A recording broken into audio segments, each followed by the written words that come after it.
What's happening, y'all? Welcome to the Infinite Psyche with your host, Brandon. Matt.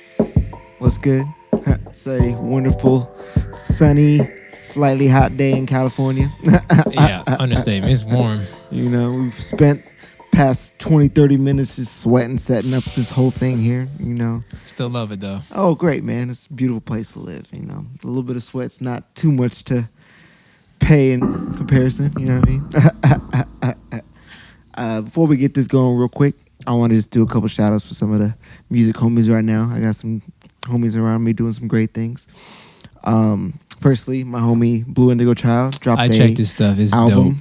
Everything is Blue, out now on Spotify, Apple Music. If it's a streaming site, it's probably there. It's really good quality music. I got a feature on there. Song's called No More. That means you got to go check it out. Please do. It's great, bro. It's front to back. My boys King Tut and Virus, they got a track out right now called Who's Gonna Be There. So that's out on Soundcloud. You can check out their Instagram pages. The link should be in their bios. We'll leave that for you at the bottom of the description. Dope single, fire stuff. Check it out. My boy Skip, he's got some beats he's been working on. Dude's one of the dopest producers I know, alongside with this guy right here. And if you need a banger, man, that's the boy to talk to. He knows how to come up with that heat. So check him out. My boy P, he's got his own little promo thing he's working on right now. He's trying to manage artists and stuff like that. So fourth quarter management, check those people out. He's dude's a character, man. If there's someone who knows how to talk to people, it's that cat. So, he's been consistent. So I'm happy with all the people around me. So check him out. And then, of course, my boy YC, the big homie Hydro over there at Free Money Entertainment. Just went to this show. They performed with Eric Bellinger from Temecula. Dope show, live energy. It was a lot of fun. They know how to get up there and really turn it up on stage. So they'll be killing it at a show near you eventually. Go check them out. Yeah, that's all I got. That's the last of it. Try not to make it too lengthy there. So for this episode, we're going to be doing something a little different. So our first episode was gratitude because we were grateful that we got the channel started. Yeah. But we decided we're going to do, a different topic every single week. And since we wanted to just kind of keep this an organic podcast, what we're going to do is we're going to take turns choosing different topics.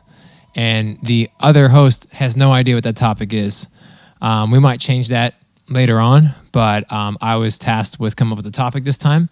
So Brandon has no idea what our talking point is for today. So he's finding out right now that the topic is fear. All right. Yeah, So my question to lead off with that is, has there ever been a time in your life where fear has crippled you to the point where you feel like you can't push any further? And what have you done to overcome that? And what tips can you provide people that are watching to take steps to conquer that fear? That's a tough one, man. Because for me, I wouldn't say I was ever a fearful child, but I was definitely a very insecure one. So it wasn't so much of me being afraid to do things. It was me being like, I just didn't know if I could, or like being unaware of whatever the outcome was at a young age. I didn't have necessarily the strongest reinforcement to be like, no, you can do it. Like, my parents were there and everything. I love my folks to death. But, they worked a lot, So a lot of the times whenever I would jump into maybe something out of my comfort zone, it would, they would set me up to do it. But then I kind of had to figure it out. And when the stuff got tough, I didn't really have, they kind of just did the regular, we put you in there, so you got to do it. So, and I'm like, well, this is tough. This is not what I expected to be. Maybe one of my biggest ones was, I've always been a big martial arts fan, but like the very first time I got put in like a karate class, maybe it was the second time. First and second time. I think it was the first time. It was with this super intense instructor where like I watched Bruce Lee movies and stuff. I knew it was like violent and like you had to like put a lot of energy in, he was a lot of yelling and stuff like that. But like this dude was just like so like intense. And I was a kid. Like I wasn't even necessarily an aggressive kid at that. I was a quiet kid. And this is at your dojo? This was at a dojo my dad took me to because Gotcha. I'd been trying to do karate. How old were you at the time? Shoot. It's had to have been like maybe sixth grade, maybe even a little younger. Maybe like fifth, sixth grade. And I just remember like I didn't know what I was doing. Like this was all new stuff to me, and like he wanted me immediately be in there, start yelling and hollering with the rest of the kids, and I was just like, well, I don't even know what I'm doing yet. You want me to go like ha, ha and do all this like aggressive Like, stuff? why are you guys so angry? Like goodness, man! I thought this was supposed to be like fun. And then the dude, like, I ended up getting emotional and like started tearing up and stuff because I was just, I was like, this dude's like yelling at me to do this stuff, and I didn't know what I was doing. And so eventually I ended up, started crying, and the guy like grabbed me by like the shoulder and walked me out to my posse. Was like, this kid is not ready for my class. Which, by the way, if I ever run into you, man, I'm mopping up the floor with you. I guarantee I can. I guarantee it. I this guy have can trained fight, these man. days. I will mop the floor with you. Telling me that I'm not ready for your class, bro. Some kids learn different. Not everybody responds to that. That's true. But I digress. I'm not trying to go off on that tangent. When it comes to the fear thing, I guess I could say in that instance I was scared of learning or scared of this guy telling me I was doing bad or whatever.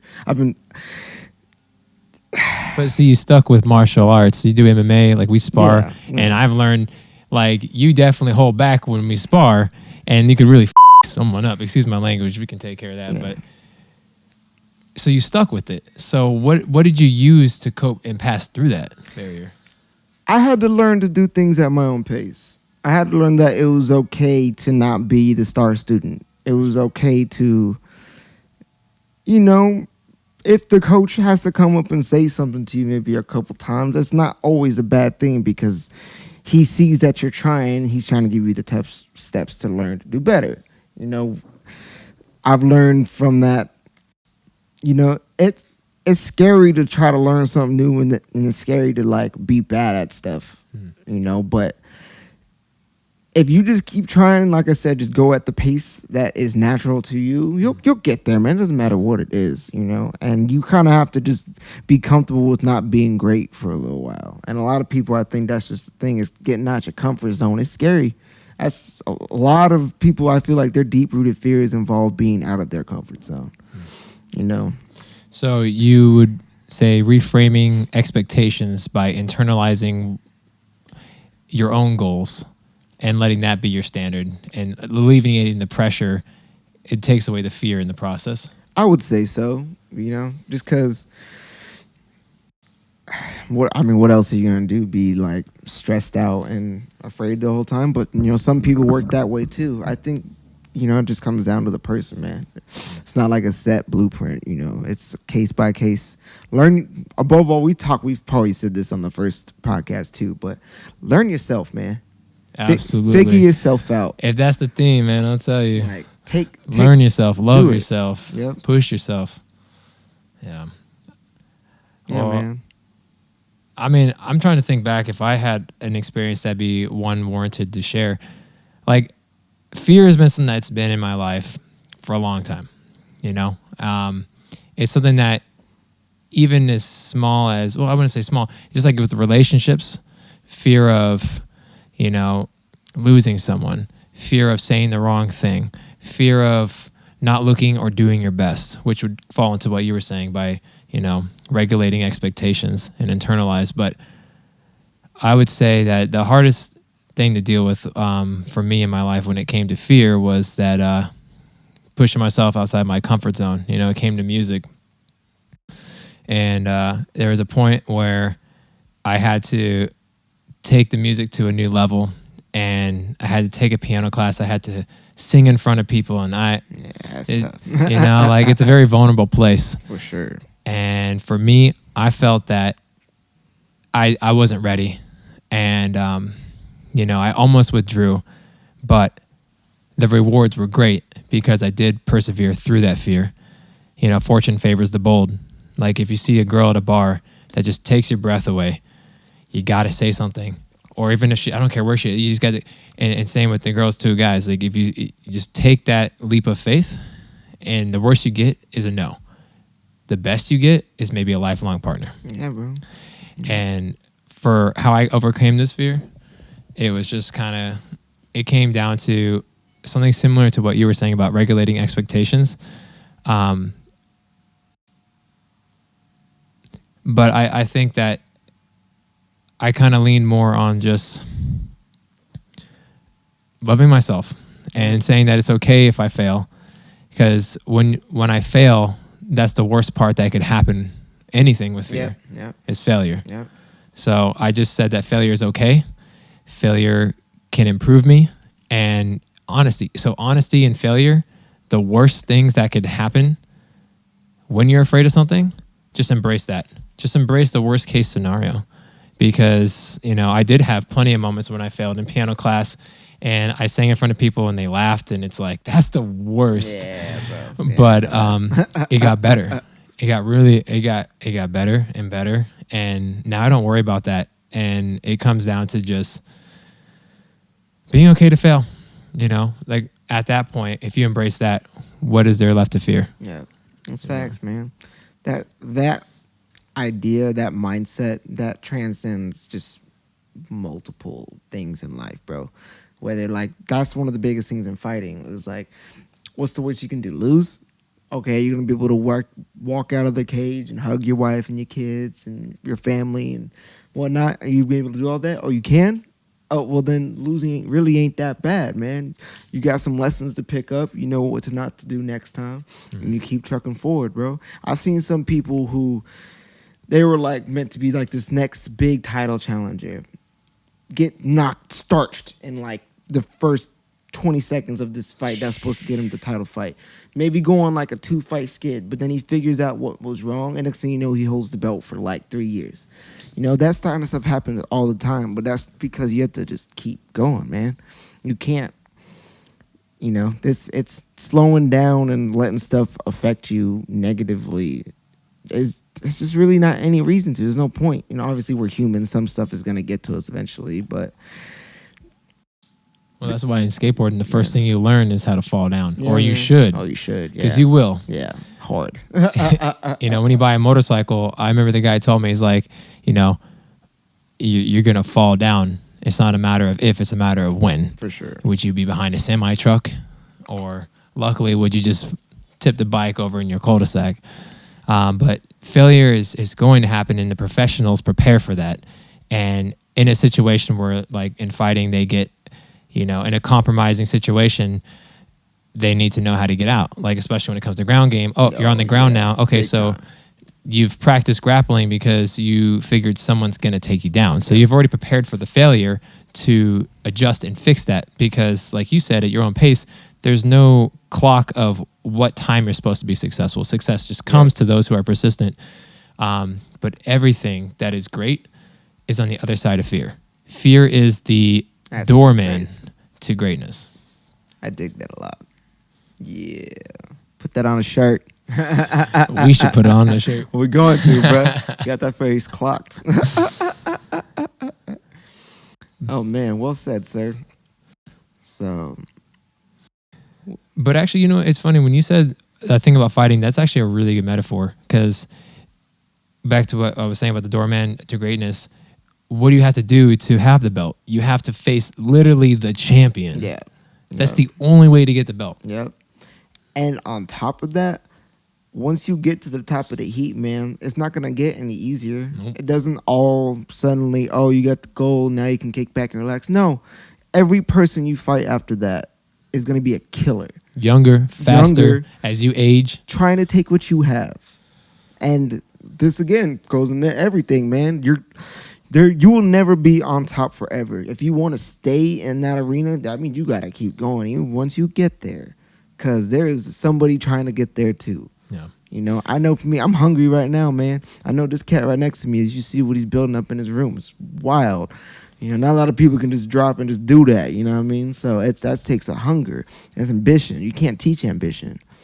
So I mean, I think about like the next step of music, right? So doing shows or working with big names and stuff like that. Those are going to be new areas of fear. Like if I Definitely. had a single that just took off and then I had management from Beyonce or Katy Perry or Taylor Swift, someone come up and say, "Hey, look, we want you to work on a track as a ghost producer. We want to own all the rights. We're going to set up a quick meeting." If I had to meet one of them, oh man, I might be confident like locally here in Oceanside, but that It's a I would little have different. anxiety. Yeah, It's I would have definitely anxiety different. for sure. You know, but it is always the next step and the next stage. Yeah. But the point is, at a point, there will be a younger fighter that eventually takes you down. And at a point in music, I'll no longer be relevant. So the fear of irrelevancy, the fear of the step after success is something that I haven't experienced yet, but I'd be really interested in finding out what that's like For because sure. I think we're all afraid to kind of let go finally at that stage. It's just I'm not old enough or wise enough to even speak on or extrapolate on that. But Right. you know, fear never, I guess, leaves your life. And in the very end, your fear of dying. You know, it's just it's an interesting thing that controls a lot. But as long as we control it, I think that even dying wouldn't be as bad as it's made out to be. No, man. It's look, that's why we're here on this world, man, is to figure out how to control this thing we've been spawned into. You know what I mean? Got to figure out the ins and outs, what it does, what it can do, what it can't do, and how to best manipulate it by the time we get to a point where we don't even really need to anymore. Maybe the secret, now I'm thinking about it, hearing you talk, is giving up the control. Well, Star Wars is a pretty interesting theory on this because you have dark side and light side, right? So the light side is going with the flow. You know, your yogis and such, Yoda, yogi, Nah, he's literally about, telling Anakin, this is a spoiler. If you haven't seen 1, 2, and 3 already, I'm sorry. Those came out in like 2002. I'm just you going to. get no sympathy. So spoiler for Star Wars, but Anakin wants to save Padme, and Yoda's like, "Hey, look, it's foretold that she's just going to pass at childbirth," and he's like, "I want to control that." And the dark side is all about control. Yeah. Not that one's right or wrong. It might be painted that way because sometimes it's nice to feel that we have control over our lives, but there also might be some truth in also letting go. Mm-hmm. But maybe that's both are important at certain times. Sometimes you need to step up to the plate and control the situation. Because if you don't, then you don't get the just rewards. For sure. For sure. But at times it's something that is way out of our control, and letting go helps us move on to the next part. Definitely. It's a constant balance, man. You know, being able to leverage which time is appropriate for which reaction. You know, that's the real difficult part. You know, so once you get that nailed down, I don't think it necessarily gets easier, but you pick up on the cues quicker. Yeah. You know, Through experience. It's experience. It allows you to just see it just that second before, so you can make the decision. You know, and with that, frankly, that you can't get there without stuff just happening, man. You're gonna make the wrong decision sometimes. You're gonna weigh those options improperly and be like, wow, what did I leave myself with? You know, but those are the learning ones, man. Those are the ones where you bind those wounds back up and you get back on the horse with it.